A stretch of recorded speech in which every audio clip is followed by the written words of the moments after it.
Pengantin dari Uwentira. Di berbagai daerah di Indonesia mempunyai keanekaragaman adat dan budaya yang berbeda. Hal itu membuat keunikan tersendiri dari masing-masing daerah.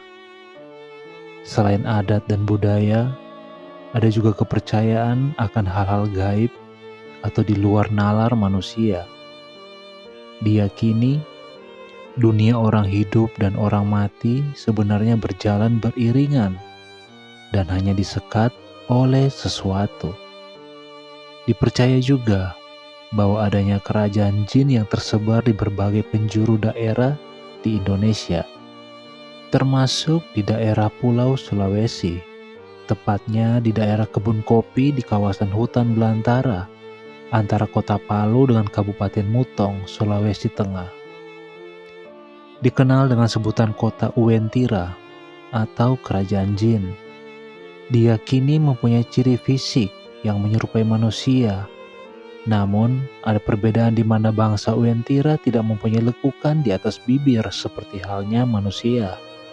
Mempunyai peradaban kota yang sangat maju serta bergelimang emas.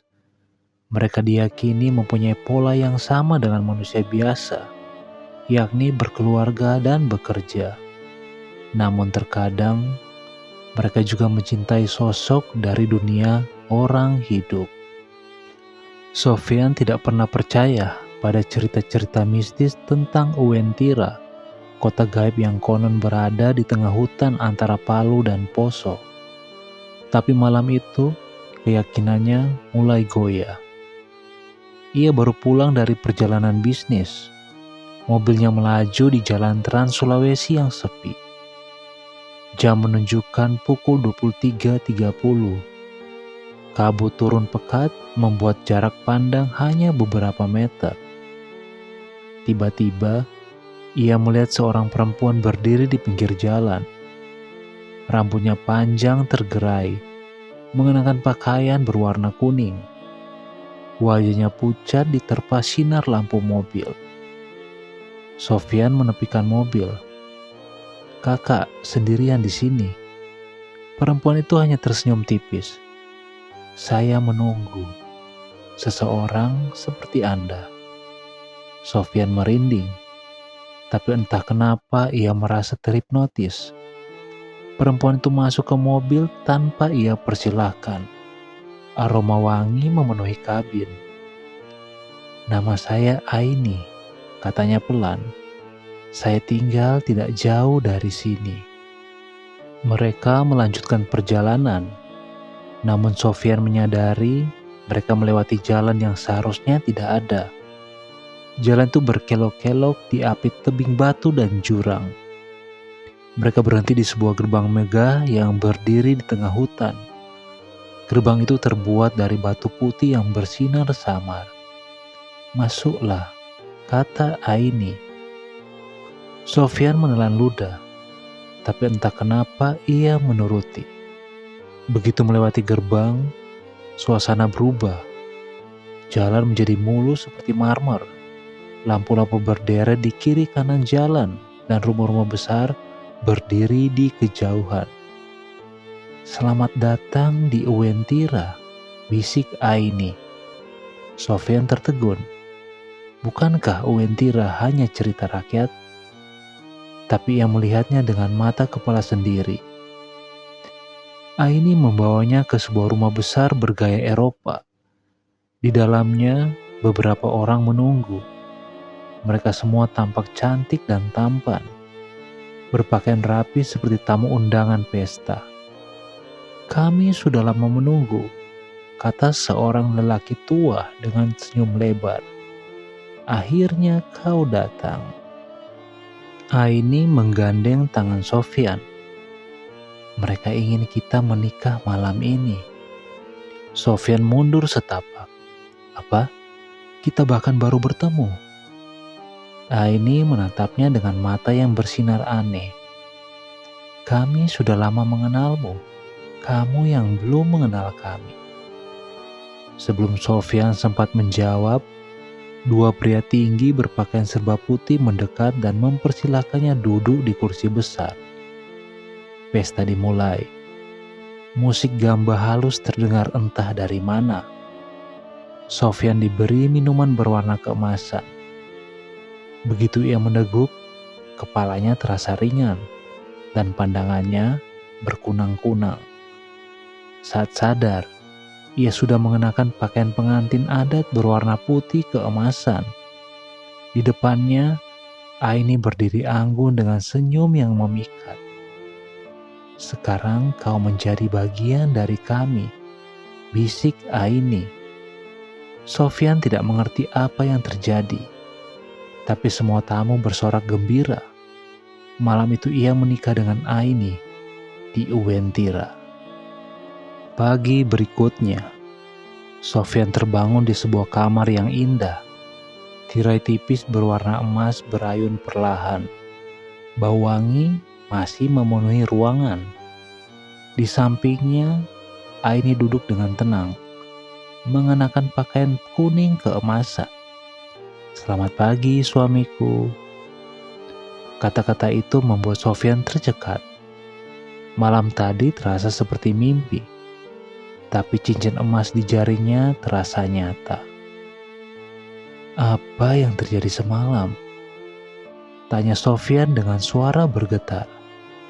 "Kita menikah," jawab Aini lembut. "Sekarang kamu bagian dari keluarga kami." Sofyan berdiri menatap keluar jendela. Jalanan di luar sepi, tapi rumah-rumah di kejauhan tampak berpenghuni.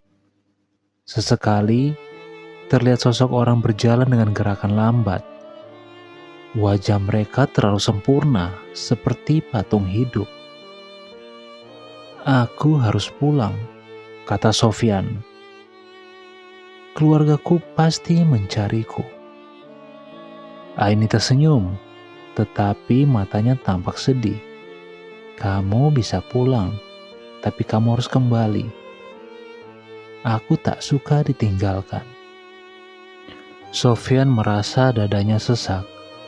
Ia menuruni tangga, menemukan dua pria berpakaian putih yang kemarin membawanya. Mereka mengantarnya sampai ke gerbang batu putih. Begitu melewati gerbang, Sofyan kembali ke jalan raya. Mobilnya masih ada di tepi jalan, seakan tidak ada yang berubah. Namun, ketika ia tiba di rumah, keluarganya terkejut. "Sofyan, kemana saja kamu?" seru ibunya. "Aku cuma semalam," kata Sofyan. Ayahnya menggeleng, wajahnya pucat. "Kamu hilang selama seminggu." Sofyan terperanjat. Bagaimana mungkin? Baginya hanya semalam. Tapi dunia nyata sudah berjalan 7 hari. Malam itu Sofyan tidak bisa tidur. Di telinganya terdengar bisikan lembut suara Aini. "Kau harus kembali. Aku menunggumu." Hari-hari berikutnya, Sofyan merasa hidupnya berubah. Setiap malam ia bermimpi berada di Uwentira. Aini selalu hadir, tersenyum, memanggilnya. Tubuhnya semakin lemah, nafsu makannya hilang. Suatu malam, ia mendengar ketukan di jendela. Saat ia buka, Aini berdiri di luar. Wajahnya bercahaya di bawah sinar bulan. "Kau harus ikut sekarang," bisiknya. "Kita harus melanjutkan upacara." Sofyan ketakutan. Ia menolak. Tapi Aini menatapnya dengan mata yang dingin. "Kalau kamu tidak kembali, aku akan datang mengambilmu. Bahkan jika harus menarikmu dari dunia ini." Sejak malam itu, kejadian aneh mulai terjadi di rumah. Piring-piring jatuh sendiri. Suara langkah kaki terdengar di lorong dan bau wangi memenuhi seluruh ruangan. Suatu malam ibunya berteriak. Ia melihat sosok perempuan berdiri di ujung ranjang Sofyan, menatap tajam dengan senyum mengerikan. "Kamu harus kembali ke tempatmu." Suara itu menggema di seluruh rumah. Sofyan sadar ia tidak bisa melarikan diri. Keesokan harinya, Sofyan mendatangi seorang tetua desa yang terkenal memahami hal-hal gaib. Namanya Pue Jafar. Lelaki sepuh dengan rambut putih panjang dan tatapan yang menembus hati. "Anak muda," kata Pue Jafar setelah mendengar cerita Sofyan, "kau sudah mengikat janji dengan penghuni Uwentira. Itu bukan hal sepele." "Apa aku bisa memutuskan ikatan itu?" tanya Sofyan dengan suara putus asa. Pue Jafar menghela napas panjang. "Bisa, tapi kau harus kuat. Mereka akan mencoba menggoda, bahkan mengancam. Jika kau goyah, kau bisa terperangkap selamanya di dunia mereka."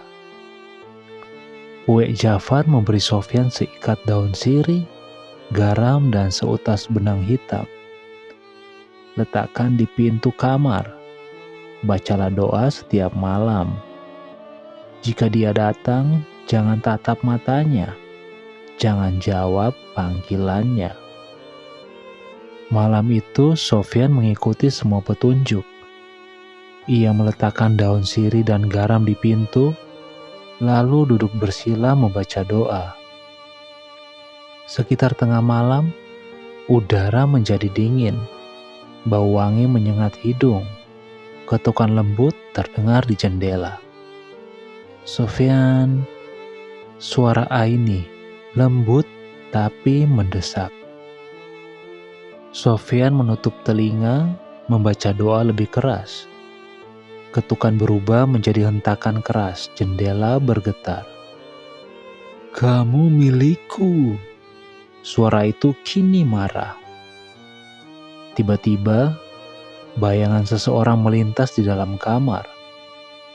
Sosok Aini muncul di pojok ruangan. Matanya kini merah menyala, bibirnya tersenyum lebar.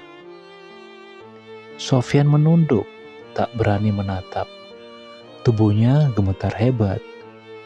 "Kamu akan ikut aku," teriak Aini. Daun sirih di pintu terbakar sendiri. Asap putih mengepul dan memenuhi kamar. Aini menjerit lalu menghilang. Sofyan jatuh pingsan.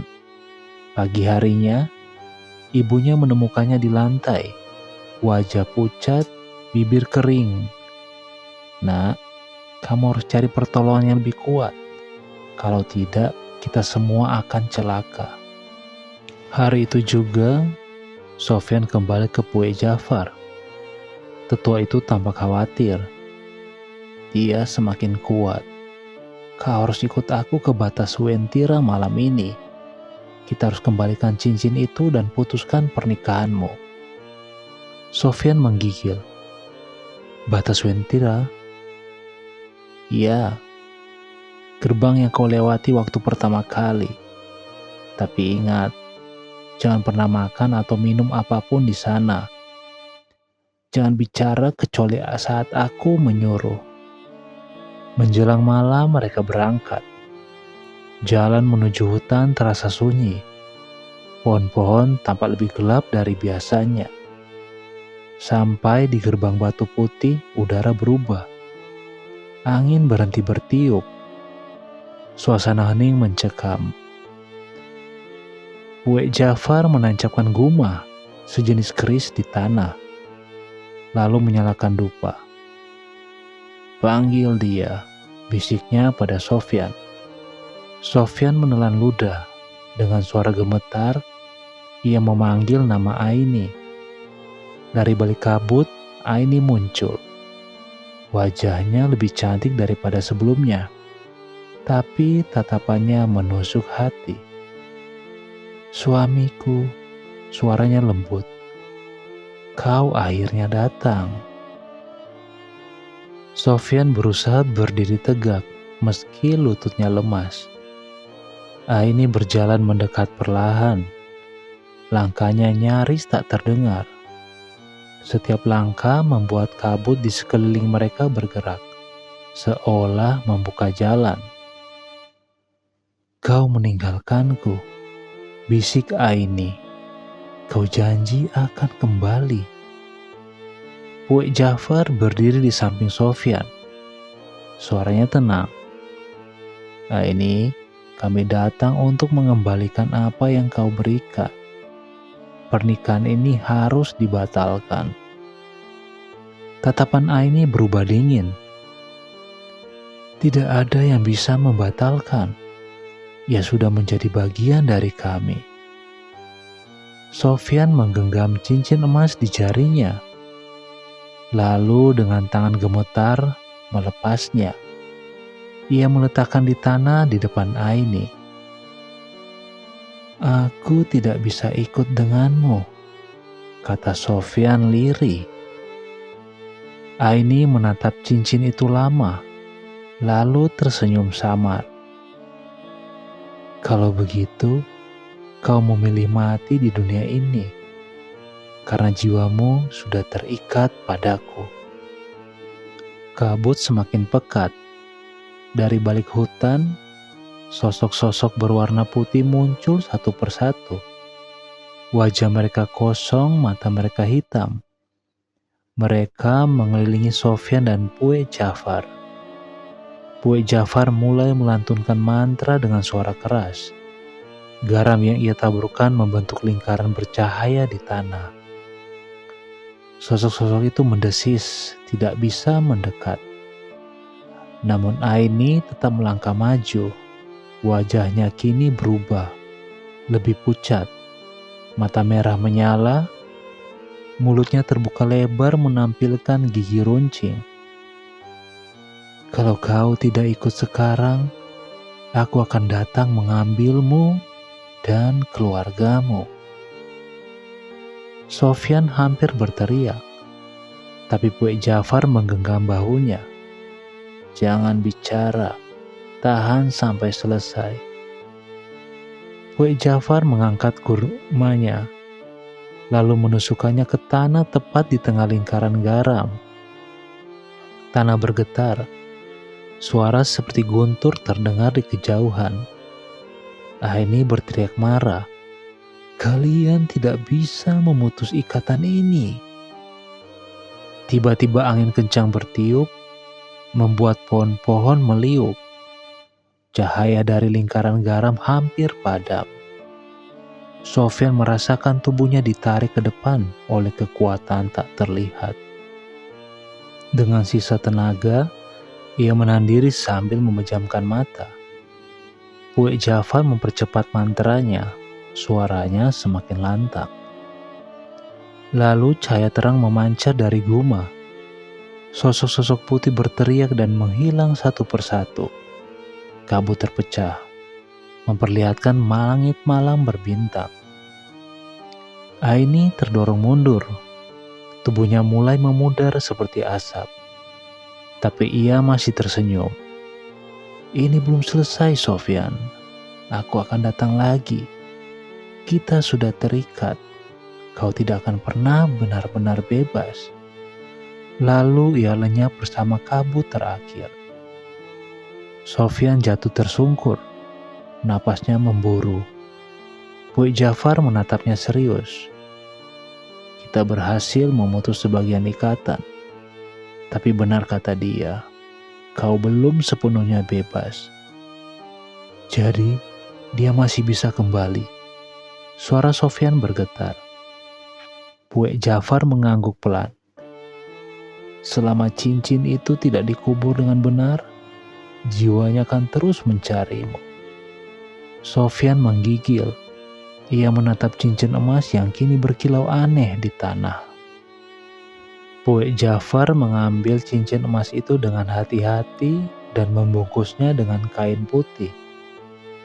Kita harus menguburnya di tempat khusus. Tidak boleh sembarangan. Jika tidak, Aini bisa memanggilmu kembali. Sofyan mengangguk, meski tubuhnya masih lemas. Malam itu mereka kembali ke desa dan mempersiapkan ritual penguburan cincin. Namun sebelum tengah malam, sesuatu terjadi. Di rumah Sofyan, Bau wangi kembali memenuhi ruangan. Jendela terbuka sendiri, dan suara langkah kaki terdengar dari dapur. Ibunya berteriak memanggil Sofyan. Saat Sofyan berlari ke ruang tengah, ia melihat sosok Aini berdiri di sana. Wajahnya pucat, namun kali ini matanya menangis darah. "Kau akan menyesal," bisiknya. "Aku memberimu tempat di dunia kami. Kau menolaknya. Sekarang aku akan ambil milikmu." Tiba-tiba terdengar suara kaca pecah dari kamar ibunya. Ayahnya berteriak. Pintu kamar terbanting, memperlihatkan sosok putih besar tanpa wajah berdiri di sana. Sofyan panik. Ia menggenggam kain putih bersih cincin, lalu berlari keluar rumah. Sosok Aini menjadi marah dan mengejarnya. Di jalan desa, angin berputar hebat, membuat pepohonan seperti membentuk terowongan. Sosok-sosok putih mulai bermunculan menghalangi jalan. Pue Jafar sudah menunggu di sebuah lapangan kecil di pinggir hutan. Api unggun menyala, siap untuk ritual. "Cepat!" teriaknya. Sofyan menyerahkan kain putih itu. Pue Jafar mulai membaca mantra, lalu melemparkan cincin itu ke dalam api. Api tiba-tiba membesar, berubah menjadi biru. Terdengar jeritan panjang yang menggema di seluruh hutan. Sosok Aini muncul di tepi lapangan. Tubuhnya setengah transparan. "Sofyan!" teriaknya. "Jangan lakukan itu. Kalau cincin itu hilang, aku juga hilang." Sofyan berdiri terpaku, dadanya sesak. Meski ketakutan, ia merasa iba. Bagaimanapun, Aini tidak tampak sepenuhnya jahat. Ia hanya tampak sedih.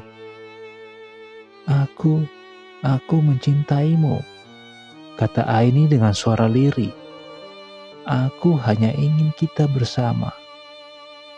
Air mata mengalir di pipi Sofyan. Namun Pue Jafar berteriak, "Jangan terpengaruh. Itu hanya cara mereka membuatmu kembali." Aini meraih tangan Sofyan, dan seketika tubuh Sofyan terasa dingin. Pandangannya kabur, dan ia melihat kilasan dirinya hidup bahagia di Uwentira bersama Aini. Namun di sela-sela bayangan itu, ia juga melihat wajah ibunya yang pucat, ayahnya yang terluka, dan dirinya terbaring tanpa nyawa di dunia nyata. Dengan teriakan terakhir, Sofyan melepaskan genggaman Aini dan mendorongnya mundur. "Maaf Aini, aku harus hidup." Mbah Jafar menutup ritual, membiarkan cincin itu meleleh menjadi cairan emas dan hilang di telan api. Aini menjerit panjang, tubuhnya terpecah menjadi serpihan cahaya yang melayang ke langit, lalu lenyap. Namun sebelum menghilang sepenuhnya, senyum terakhirnya terlihat di wajahnya. "Kau akan selalu mengingatku, Sofyan, sampai mati." Api padam, lapangan kembali sunyi. Setelah ritual selesai, Sofyan terduduk lemas. Napasnya memburu, tubuhnya terasa ringan seolah beban yang menghantuinya selama ini terangkat. Pue Jafar memandang langit malam yang kini kembali tenang. "Ikatan itu sudah terputus," katanya pelan. "Tapi kau harus ingat, bayangan Uwentira akan selalu membekas di dirimu." Sofyan mengangguk, berusaha menenangkan diri. Mereka kembali ke rumah. Malam itu, untuk pertama kalinya dalam seminggu, rumah terasa sunyi. Tidak ada bau wangi, tidak ada suara langkah kaki. Namun ketenangan itu hanya bertahan sebentar. Beberapa hari kemudian, Sofyan mulai mengalami mimpi aneh. Dalam tidurnya, Ia kembali berjalan di jalanan putih Uentira. Udara terasa damai, dan di kejauhan Aini berdiri. Kali ini ia tersenyum lembut, tanpa mata merah atau wajah menyeramkan. "Lihat," kata Aini. Suaranya bergema seperti lagu. "Di sini kita bisa bahagia, tidak ada penderitaan." Sofyan mencoba berpaling, tapi tubuhnya seolah terpaku. Ia melihat dirinya sendiri tersenyum, mengenakan pakaian adat, duduk di samping Aini seperti pasangan pengantin yang baru saja menikah. Tiba-tiba Sofyan terbangun dengan keringat dingin, jantungnya berdegup kencang. Hari-hari berlalu, namun mimpi itu terus datang, semakin nyata. Kadang ia terbangun dengan bau wangi memenuhi kamarnya. Kadang ia mendengar suara langkah kaki di luar jendela pada tengah malam. Ibunya menyarankan Sofyan untuk pergi jauh sementara, agar pikirannya tenang. Sofyan pun memutuskan untuk tinggal di kota lain selama beberapa bulan. Namun meski berpindah tempat, mimpi itu tetap menghantui.